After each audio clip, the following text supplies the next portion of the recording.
시화호를 죽음의 호수로 만들었던 방조제. 그 시화 방조제 한가운데 국내 최초, 세계 최대의 프로젝트가 진행 중이다. 시화호 조력발전소다. 건설되고 있는 시화 조력발전소는 25만 4천 킬로와트로서 프랑스 랑서 조력발전소보다는 14,000킬로와트 정도 규모가 큽니다.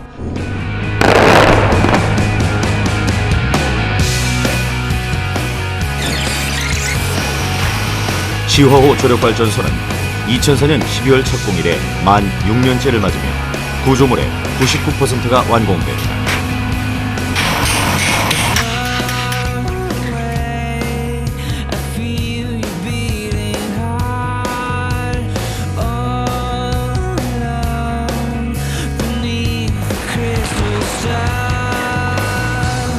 현재는 마지막 점검을 위해 구조물에 물을 채우는 작업이 한창 진행 중이다.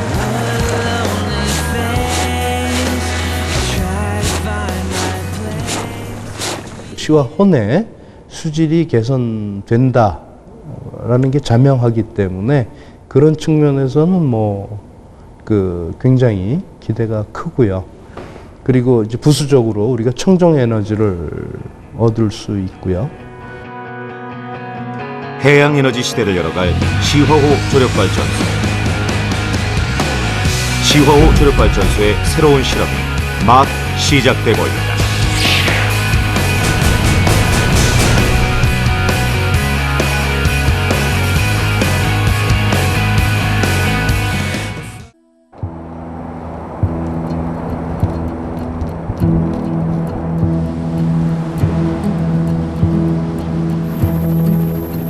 서울에서 남서쪽으로 40km에 위치한 경기도 안산시 대부북동 작은 가리섬. 오이도와 대부도를 잇는 11.2km의 시화 방조제 한가운데에 조력발전소가 건설 중이다.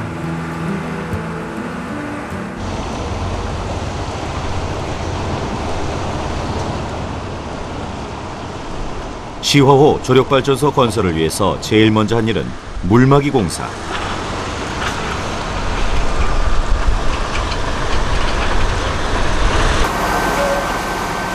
특별히 원형셀식 가물막이 공법이 적용됐다.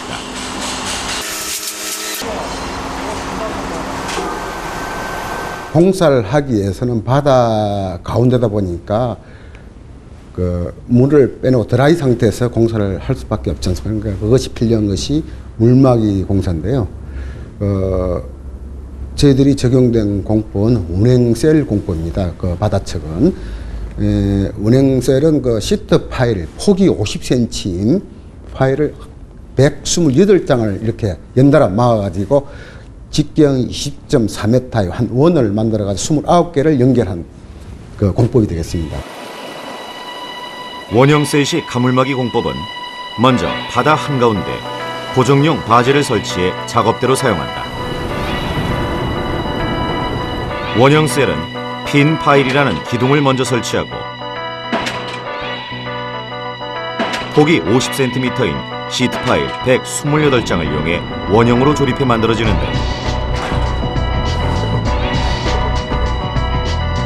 원형셀 29개를 연결해 가물막이를 완성한다.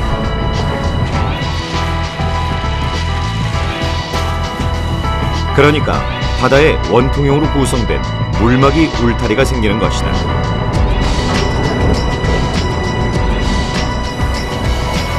원통형 구조물 안에 모래를 채워넣으면 해류에도 지탱할 수 있는 물막이 라인이 만들어지는 것이다.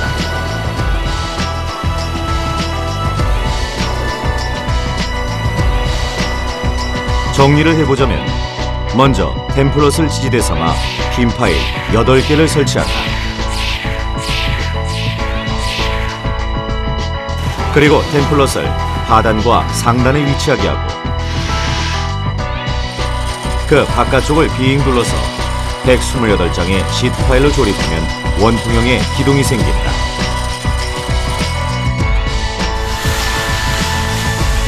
그 가운데를 모래로 채워넣으면 원형셀식 가물막이가 완성되는 것이다.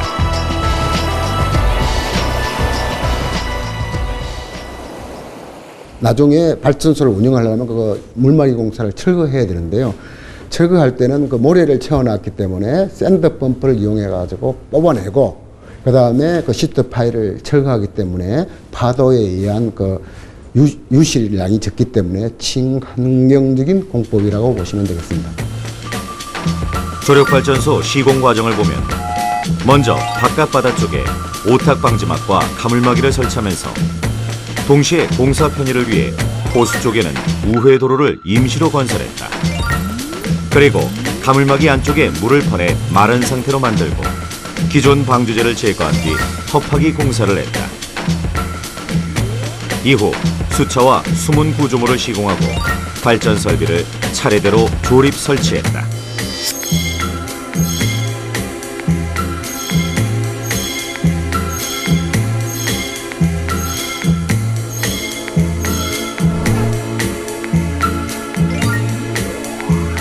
조력발전소는 공사가 완료되면 우회 도로를 제거하고 가물막이까지 제거한 후 시운전을 거쳐 가동하게 된다.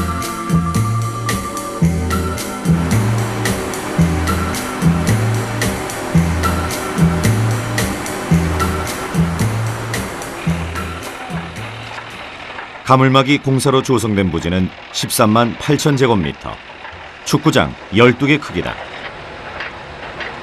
그곳에 물을 퍼낸 후 조력발전소 구조물이 물에 잠길 수 있게 아파트 10층 높이인 25m를 파고 내려갔다.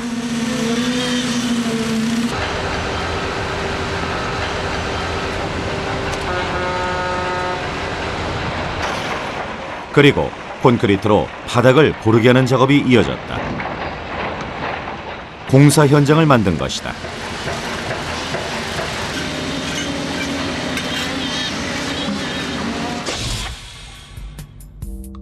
터고르기 작업이 끝나면서 본격적으로 구조물 공사가 시작됐다.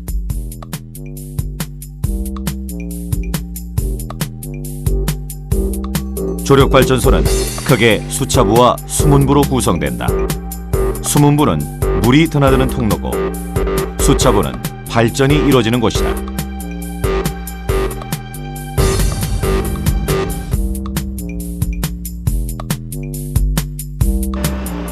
시화호 조력발전소 수차부는 건물 15층 높이에 가로 196m 규모로 10기의 수차 발전기가 들어갈 예정이다. 이 도넛 모양의 구조물은 벌브 케이스, 수차축이 들어갈 지지대다.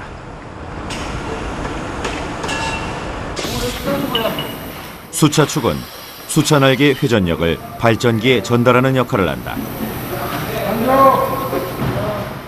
덩치는 크지만 예민한 장치라 작은 부분까지 섬세하게 확인해야 한다.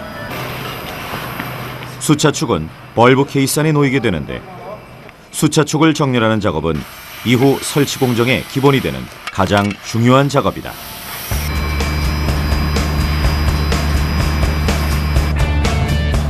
무게가 50톤이 넘는 수차축은 대형 크레인을 동원해야만 옮길 수 있다. 어렵게 벌브 케이스 앞에 도착한 수차축이 방향을 바꿔서 자리를 잡는다. 땡겨 천천히. 벌브 케이스에 부딪히지 않고 들어가서 자리를 잡는 것이 관건.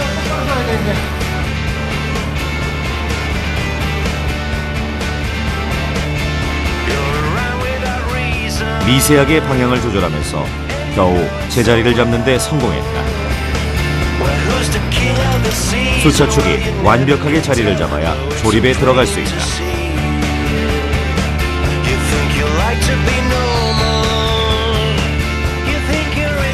바닷물에 의해 수차 날개가 회전하면 그 힘은 바로 이 수차축을 통해 발전기로 전달된다. 그리고 그 힘에 의해 전기가 만들어지는 것이다.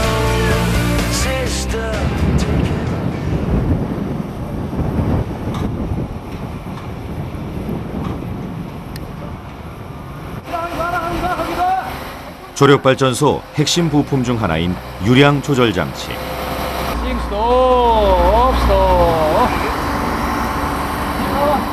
유량 조절 장치는 그 무게만도 1,300톤이 넘는 거대 구조물이다.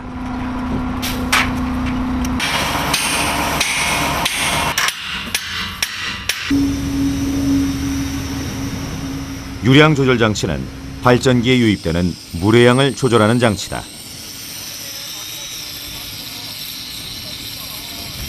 유량 조절 장치는 16개 날개를 열었다 닫았다 하면서 물의 양을 조절해 수차 발전기의 회전 속도를 일정하게 하는 역할을 한다.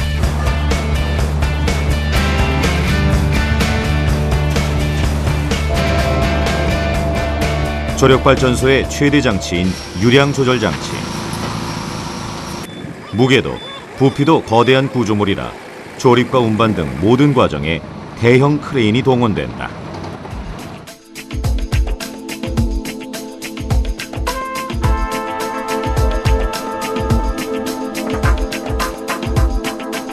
유량 조절 장치는 수차 날개 앞쪽에 위치하게 된다.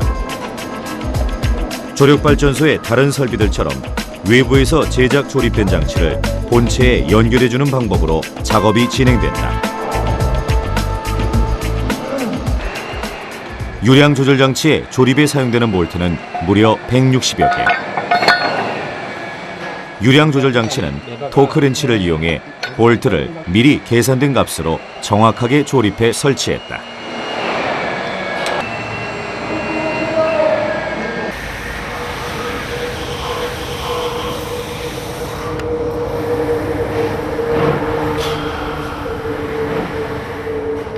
시화 조력발전소가 오늘 정치식이라는 행사를 가졌습니다. 그 회전자를 안에다 설치를 하는 행사. 정치식은 건물의 상냥식에 해당할 정도로 중요한 행사인데 바로 이 회전자를 설치하는 작업이다.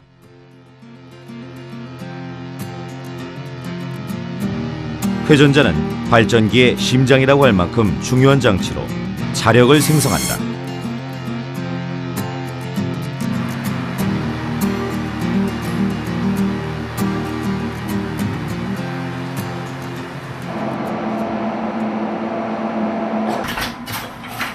수차 발전기는 크게 회전자와 고정자로 구성되는데 이 거대한 원형 구조물이 바로 고정자다.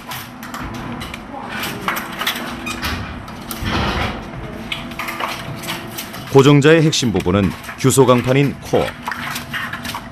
총 6만 5천 장의 코어를 완벽한 원형으로 쌓아 올리고 고압으로 압축해 빈 공간을 없애줘야 한다. 이 코어는 회전자에서 발생한 자력을 전기로 바꿔주는 역할을 한다.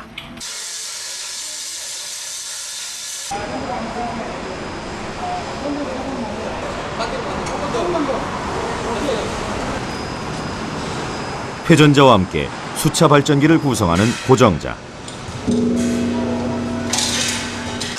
워낙 거대한 데다 예민한 장치로 크레인으로 이동하기 위해선 이동 장치를 따로 부착해야 한다.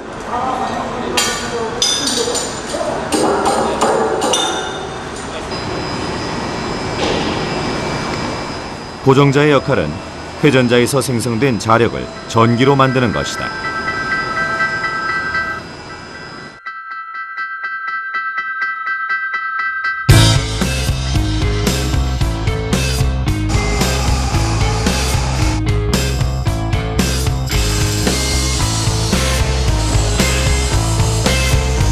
고정자의 위치는 회전자 바깥쪽이다.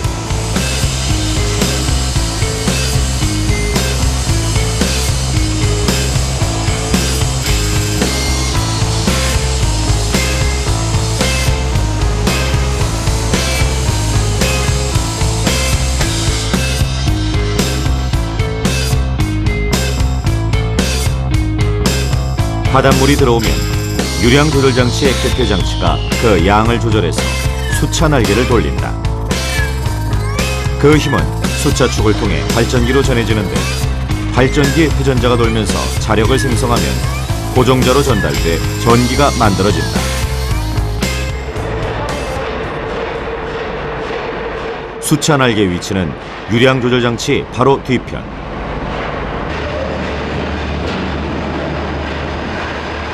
시화호 조력발전소의 수차 날개는 직경이 7.5m의 대형 수차로 날개가 3개다. 한 3개에서 5개 정도 이렇게 설계를 하지만은 저희들이 3개를 적용한 것은 시화가 또 고기가 많지 않습니까? 그러다 보니까 어떻게 보면 피시어블 플랜드리 타입으로 해가지고 이 날개가 적다 보면은 공간이 많이 확보되지 않습니까? 고기가 통행할 수 있도록 아까 말씀드린 거 1초에 한 바퀴 정도 되니까 고기가 어떤 보호 측면에서 저희들이 날개를 최소화시켰습니다.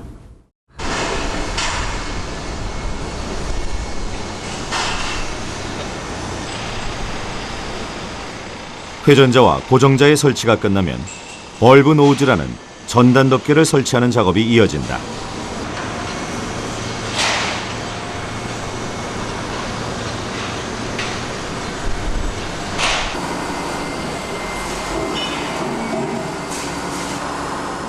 벌브 노즈는 바닷물로부터 수차 발전기를 보호하고 장비 점검 등을 위한 내부 공간으로 사용된다.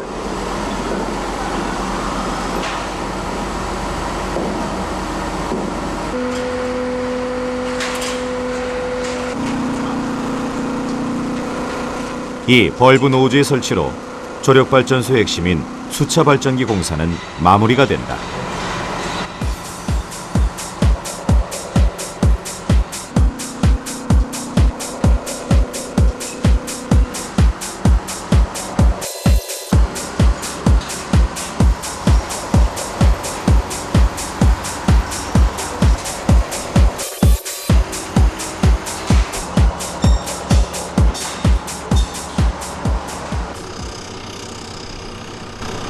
조력발전소에서 숨은 불은 물이 드나들 수 있게 만든 통로다.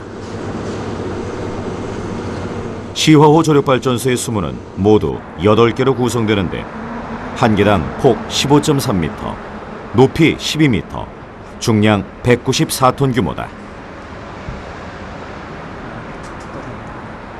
해수 표면으로부터 들어올수록 밑으로 내려갈수록 수압이 많이 받게 되어 있습니다. 이런 구조이기 때문에 밑으로 들어갈수록 한마디로 그 철판 두께가 두꺼워지거나 아니면은 구조체가 더 복잡한 형상을 띠게 됩니다. 따라서 저희 수문이 완전히 닫혔을 때 마이너스 16m까지 내려갑니다. 이런 구조이기 때문에 밑에는 상당한 수압을 받습니다. 따라서 밑에는 비체 자체에 들어가는 부재들이 상당히 두껍고 오밀조밀한 형태로 구성되어 있다고 볼 수가 있습니다. 수문의 경우 조력발전소의 다른 구조물과 마찬가지로 완공되면 늘 바닷물에 잠기게 된다. 그래서 부식 방지를 위해 스테인리스 스틸을 사용하고 도장에도 특별한 노하우와 기술이 필요하다. 보통 민물에는 도장재를 약 300에서 350 마이크로미터 정도를 도장하고 있습니다. 도장 두께가요. 근데 저희 그 수문은 650 마이크로로 상당히 도장 두께가 높습니다.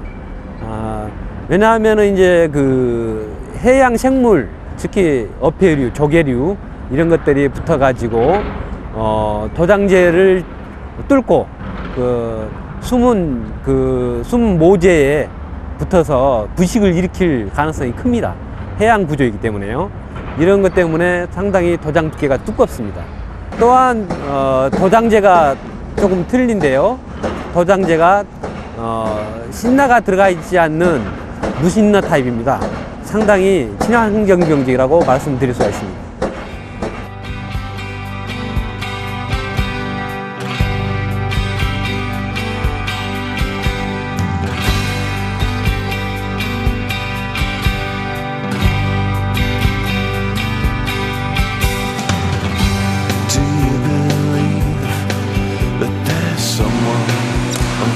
국내 최초, 세계 최대 규모의 시화호 조력발전소. 해양에너지 시대를 열게 될 시화호 조력발전소는 공사 6년째를 맞으며 마무리 작업이 진행 중이다.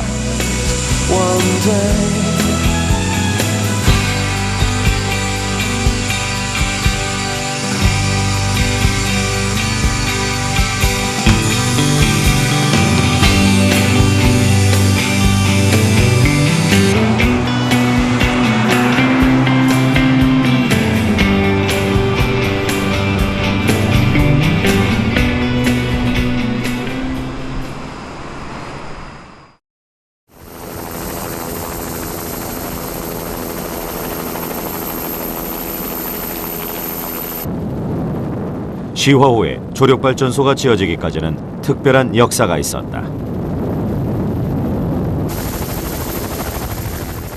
지난 1994년 시화호 간척 사업을 목표로 방조제가 조성됐다.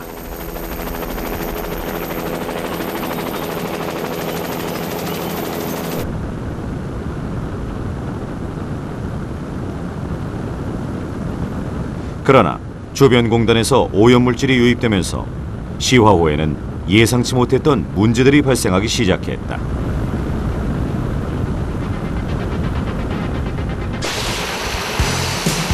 갯벌이 썩어 들어갔고 생태계가 파괴되면서 시화호는 죽음의 호수로 변해갔다.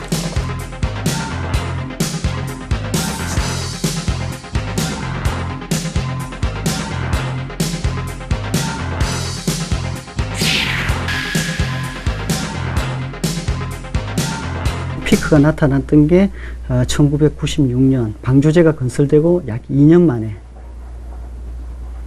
굉장히 COD가 평균적으로 따져서 약 17.4 ppm, 해역 수질 기준이 3등급이 4 ppm 이하니까 현 기준으로 보면은 17.4 ppm이면은 3등급을 4배 이상 오버하는 그런 굉장히 악화된 수질을 나타내었습니다.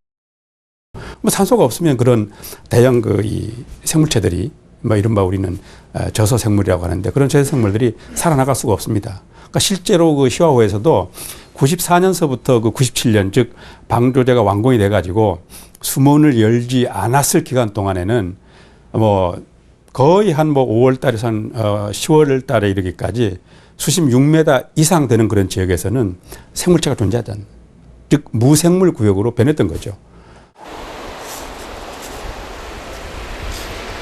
시화호에는 특단의 조치가 필요했다. 2000년 마침내 담수호를 포기하기로 했다.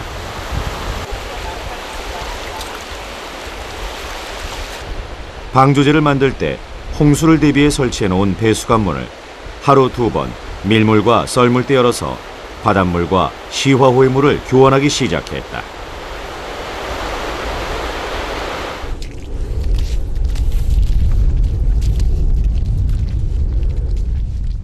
배수 관문을 통해 바닷물을 유입시키면서 정기적으로 시화호 주변의 퇴적토 검사와 수질 검사가 진행됐다.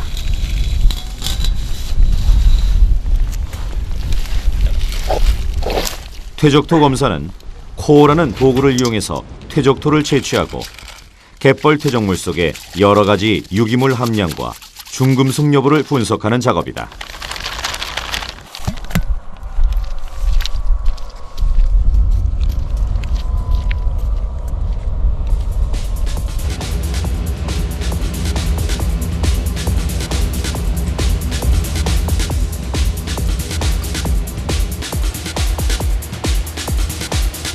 갯벌 퇴적토 분석은 다양하게 진행된다. 무기물 조사는 모래 알갱이의 크기와 펄의 양을 측정해서 특정 중금속 함량을 분석한다.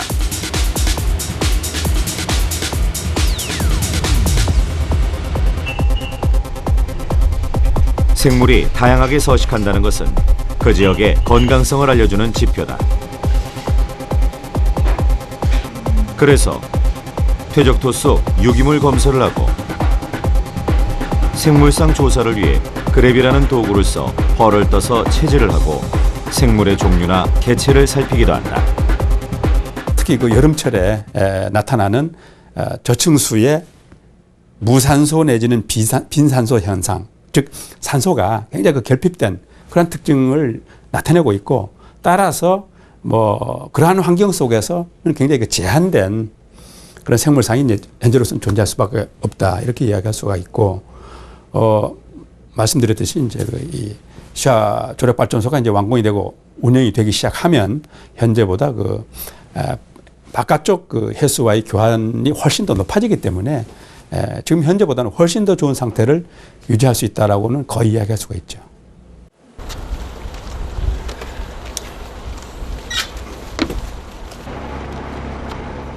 시화호에선 매달 수질 검사도 진행되고 있다.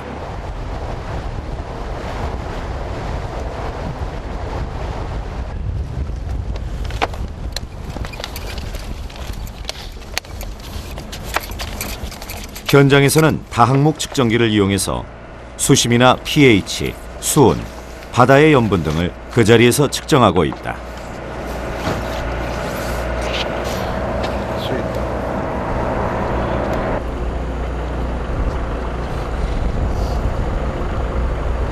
매달 한 번씩 그 시화호내 이 지점을 포함해가지고 전체 8지점에 대해서 매월 분석을 하고 있고, 그 모니터링을 하면서, 그리고 그 수질에 어떤 이상 징후가 생겼을 때는 그에 대한 대처도 같이 저희들이 하고 있습니다.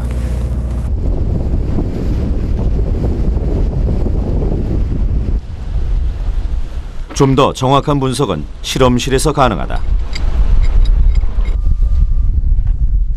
위치와 수심에 따라 오염 정도가 다르기 때문에 채수기를 이용해 다양한 지점에 물을 채취한 후 정밀 분석을 한다.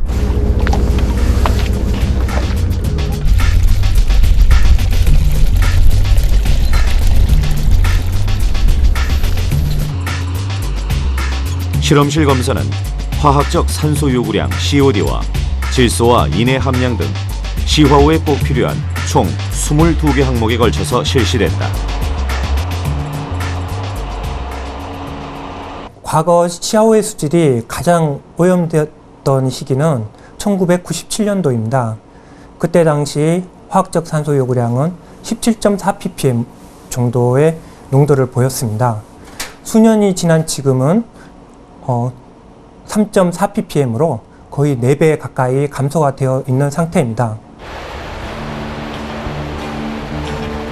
측정 지점과 수심에 따라서 오차가 존재하지만 배수 관문을 통해 바닷물과 시화호물을 교환하면서 수질이 개선된 건 사실이다.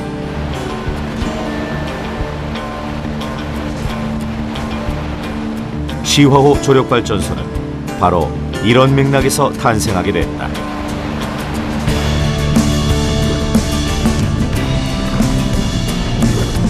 조력발전이란 조수관만의 차이를 이용해서 인공적으로 조성된 저수지에 바닷물을 출입시키면서 전기를 만드는 방식이다. 조력발전은 우선 조차가 크고, 그 다음에 쓸 수 있는 물을 많이 담을 수 있는 물그릇이 큰, 그걸 이제 조지 면적이라고 그러거든요. 그 조지 면적이 큰 해역이 좋습니다. 그래서 그 입구가 좁은 만 같은데, 그 만 안에 넓이는 넓고, 그 입구가 좁은 데가 굉장히 유리한 지역이 됩니다. 시화호는 이미 방조제가 건설돼 있고 물을 가둘 수 있는 호수까지 있었다. 거기다 그 호수는 바닷물과의 교환이 시급한 상황이었던 것이 조력발전소의 탄생 계기가 됐다. 시화조력 자체를 건설할 때 수질 개선 목적이 우선 목적이었습니다. 제1의 목적이 시화호의 수질을 개선하자라는 게 제일 목적이었고요. 발전 편익은 사실은 두 번째 목표였습니다. 그러니까 어차피 수질을 개선하기 위해서 수문을 건설할 예정이었기 때문에 수문 대신 발전 수차 넣고 수문 넣고 이렇게 구성이 된 거고요. 수질 오염이라는 골칫거리를 안겨줬던 시화호는 이렇게 새로운 해양에너지의 시험 무대가 됐다.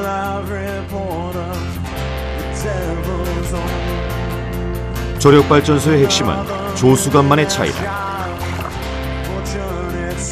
조수관만의 차가 세계적 수준인 8m에 달하는 우리나라 서해안은 조력발전의 천혜의 요지로 꼽히고 있다.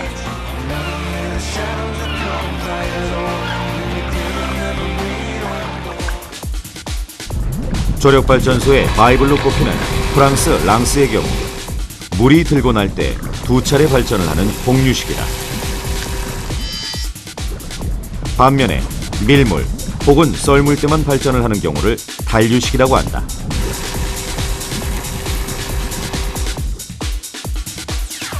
시화호 조력발전소는 밀물 때만 발전을 하는 단류식 창조발전이다.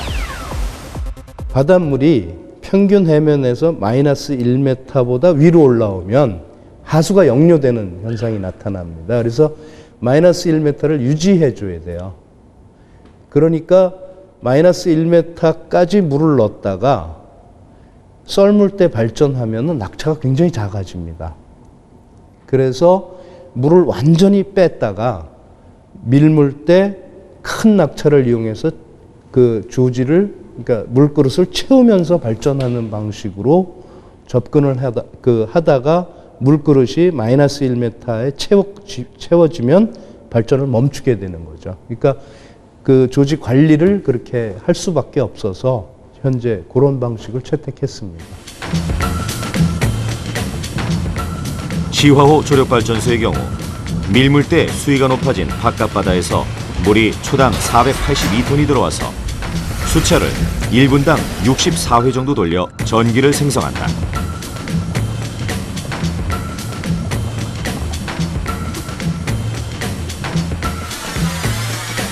시화호 조력발전소에서 생산된 전력은 남시화 변전소로 송전되는데 그 전력량은 50만 명이 사용할 수 있을 정도다.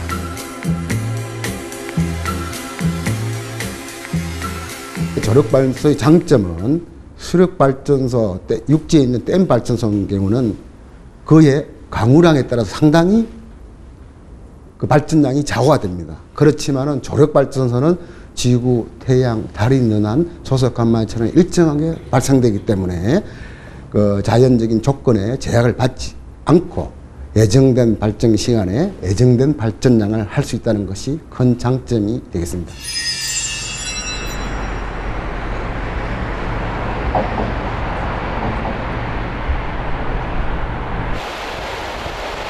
조력발전처럼 해양에너지를 이용해 신재생에너지를 만드는 방법은 여러 가지로 시험 중인데 그중 하나가 조류발전이다. 우리나라는 울돌목에 시험 조류발전소가 가동 중이다. 우리나라에서 가장 유속이 빠른 곳이 울돌목으로 알려져 있고 실제 유속이 가장 빠른 곳입니다. 보시는 바와 같이 오늘 현재 시간이 거의 최강 유속이 나타나는 때인데요. 오늘 아마 진도대교 밑에는 최대 유속 지금 현재 한 10노트 정도가 나오지 않을까 이렇게 생각하고 있고요. 유속이 빠른 곳에 조류발전소를 설치해야 되기 때문에 울돌목을 선택했고 울돌목 또한 수심이 선택하기에 적당한 수심이 돼서 가장 최적지라고 말씀드릴 수 있습니다. 조류발전이란 바닷물의 흐름이 터빈을 돌려 발전하는 방식으로 물살이 빠른 곳에 회전하는 수차를 설치해서 전기를 생산한다. 지금 저 보이시는 게 저게 이제 축이고요. 이 물 밑에는 터빈이 들어가 있어요. 터빈이 지금 여기는 복엽 수차가 3개가 한 세트로 들어가 있고요. 그게 이제 물에서 올라와 가지고 위로 증속기로 연결이 되고 증속기에서 다시 발전기, 전력 변환 장치 이렇게 연결이 돼서 전기가 생산되게 됩니다. 이 축을 돌리는 것은 바닷속의 터빈이고 터빈을 돌리는 것은 빠른 물살이다.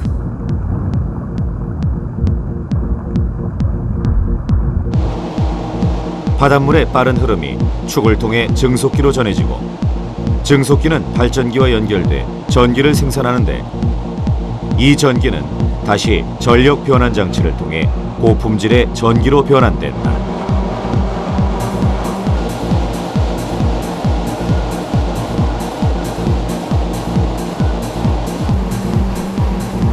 조류발전은 유속이 초속 2m 이상 돼야 경제성이 있는 것으로 알려져 있는데 유속이 빠를수록 경제성은 더 좋아진다.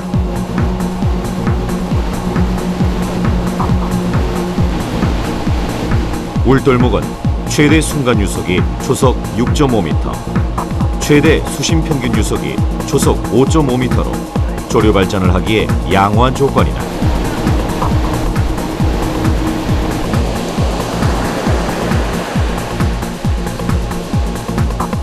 해양 에너지 중 파도의 움직임을 이용하는 방법도 있는데 바로 파력 발전이다.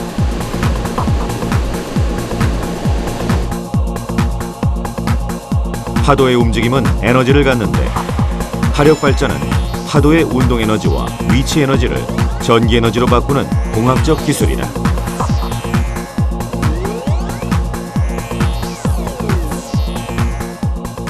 화력발전 장치 중에서 진동수지형 화력발전의 작동 원리를 보여주는 모형입니다. 그래서 파가 그 구조물에 들어오게 되면요, 그 구조물 내에 파의 운동 에너지를 공기의 운동 에너지로 바꿀 수 있는 공기실을 두게 되고요. 그 공기실에 그 공기가 압축 팽창을 하게 되는데 그 통로 가운데에 터빈을 둬서 그 터빈을 돌려서 발전을 하는 방식이 되겠습니다. 화력 발전은 전 세계적으로 연구가 진행 중인데 우리나라도 2011년 하반기 제주도에 시험용 플랜트를 설치하고 본격 시험에 들어갈 예정이다.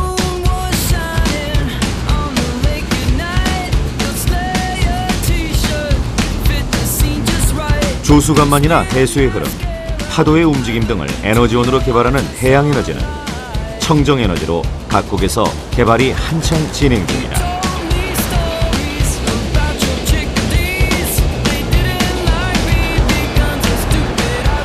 해양 에너지 관련해서 세계적으로 가장 앞서 있는 나라가 영국이라고 얘기를 합니다. 그런데 그 영국이 어떤 측면에서 보면 우리나라랑 비슷한 그 해양 조건을 가지고 있습니다. 우리는 이제 삼면이 바다고 영국은 섬나라이기 때문에 그 해양 영토가 상당히 넓다는 거죠. 근데 영국이 어떤 생각을 하고 있냐면 궁극적으로 영국에서 필요한 전체 전력의 20%를 해양 에너지로부터 충당할 수 있을 거라고 예상을 하고 있습니다. 그 중에 한 15% 정도를 화력 에너지로부터 얻을 거라고 예상을 하고 있고요. 나머지 5% 정도를 다른 조류나 조력 에너지로부터 얻을 거라고 이제 예상을 하고 있습니다. 그 규모로 봤을 때 해양 에너지가 그 정도의 가능성을 가지고 있는 그 에너지 자원이기 때문에 우리나라에서도 궁극적으로 그 비슷하게 그 상당히 대규모의 에너지 자원으로 해양 에너지가 활용 가능할 거라고 예측이 됩니다.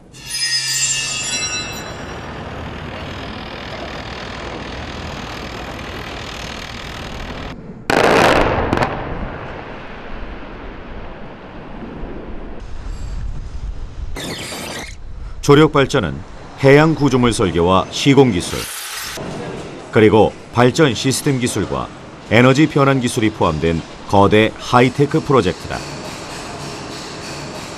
그런데 조력 발전소의 핵심은 오히려 과학적인 운용에 있다. 이렇게 게이트 빨리 열고 빨리 닫겠습니다.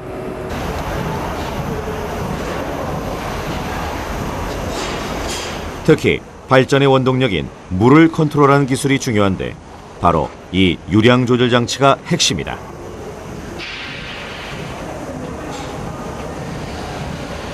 Because on dry test we have to open and close wicket gate and runner blade, and this cannot be done whenever the water is filled, because whenever the water is filled and we open, the unit will start to run. So this is the dry test, but main thing is that all the auxiliary equipment and all the installation is correct and is working fine.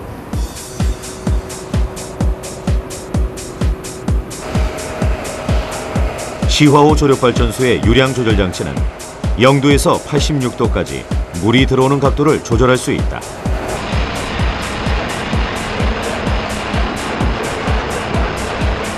유량 조절 장치는 수차 날개 앞에 위치하는데 16개의 날개를 움직여서 필요한 만큼의 물만 들어오게 한다.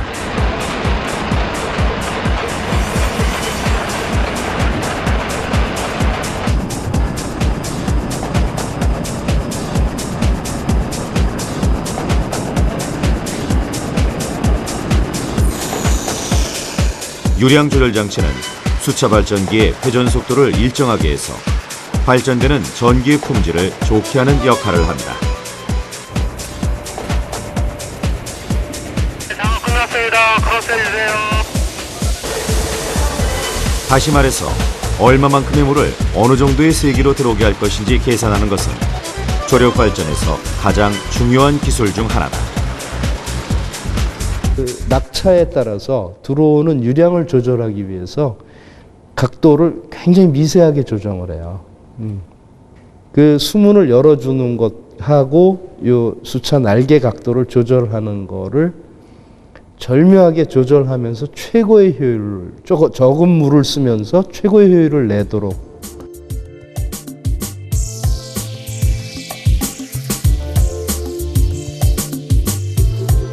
구조물이 완성되고 물을 담기 전에 마지막으로 설비를 점검하는 것을 드라이 테스트라고 한다.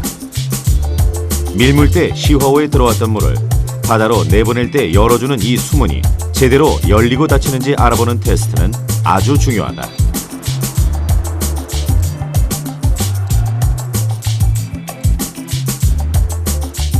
시화호 조력발전소 수문은 천정에 도르래와 연결돼 롤러가 레일 위를 타고 오르락내리락하는 롤러 게이트다. 기존 댐이나 배수관문이 분당 0.3m 움직이는 데 비해서 시화호 조력발전소의 수문은 0.5m를 움직인다. 조력발전과 연계돼 있어서 물을 신속히 회수해야 하기 때문이다.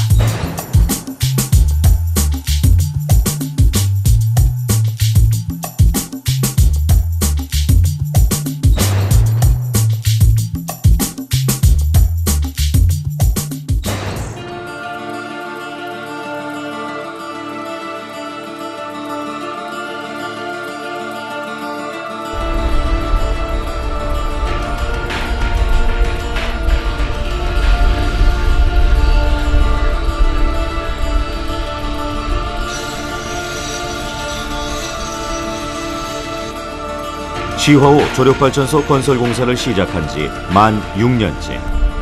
구조물과 설비 공사는 마무리됐다.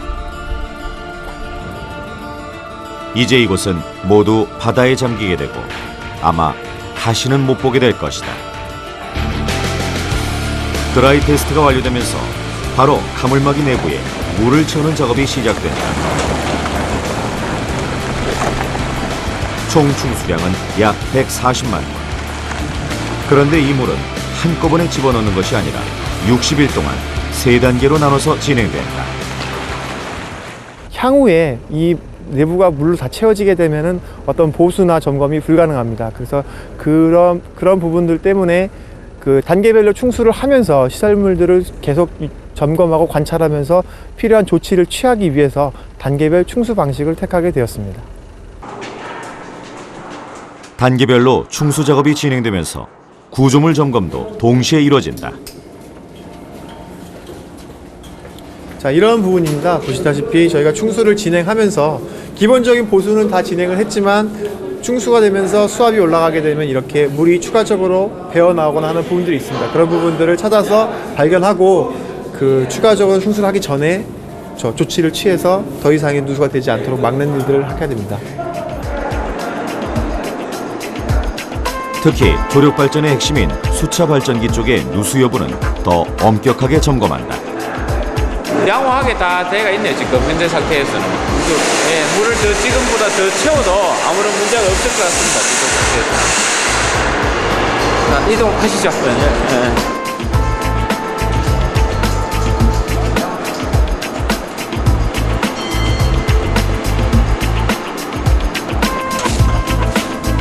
이제 충수 작업이 끝나는 대로 구조물과 발전기가 물에 잠긴 상태에서의 최종 점검인 웻 테스트가 진행된다. 그리고 6월쯤엔 시화호 조력발전소에서 발전이 시작될 예정이다. 연간 5억 5,200만 킬로와트/아워의 전기를 생산하게 됩니다. 유류발전소를 한산할 경우에 연간 86만 2천 배럴 정도 석유를 수입할 필요가 없습니다. 현재 유가로 한산시에 연간 800억 정도 유류 수입 대체 효과가 있으며 또한 지구 온난화의 주범인 이산화탄소의 저감 효과는 연간 31만 5천 톤 정도 줄일 수 있습니다. 이는 CDM 사업적 청정개발 체제 사업의 탄소 배출권 거래를 통해 가지고 연간 80억 정도 부가적인 수입이 예상되고 있습니다.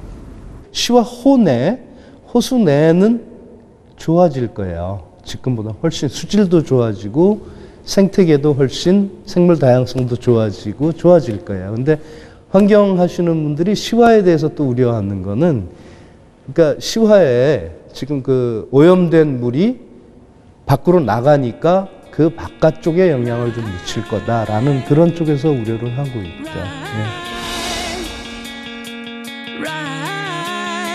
죽음의 호수로 전락한 시화호의 수질 개선을 위해 대안으로 선택된 시화호 조력발전소. 에너지 문제를 해결할 새로운 카드가 될 것이라는 기대감 속에 또 다른 환경재앙이 될 수도 있다는 우려도 나오는 가운데 시화호 조력발전소는 완공을 앞두고 있다. 시화호 조력발전소가 성공하기 위해서는 무엇보다 끊임없는 모니터링을 통한 과학적인 운영 기술이 필요하다. 이제 시화호 조력발전소는 해양에너지 시대의 새로운 출발선에 서 있다.